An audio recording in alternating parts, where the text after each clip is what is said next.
আসসালামু আলাইকুম। Hello guys, আপনারা সবাই কেমন আছেন? আপনারা জানেন আজ বাংলাদেশ ভার্সেস সাউথ আফ্রিকা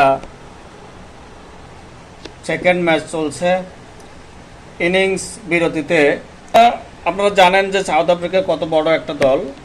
তারা 113 রান করতে পেরেছে বাংলাদেশের বোলিং এগেনস্টে, যেখানে তানজিম হাসান সাকিব 3 উইকেট নিচ্ছেন এবং তাসকিন আহমেদ 2 উইকেট, সেই সাথে এবং রিশাদ 1 উইকেট।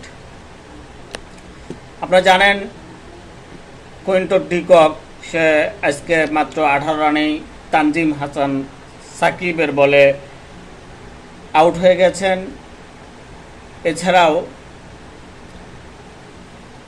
খেলার বিরতিতে এখন পর্যন্ত মনে হচ্ছে যে বাংলাদেশ ভালো অবস্থানে আছে।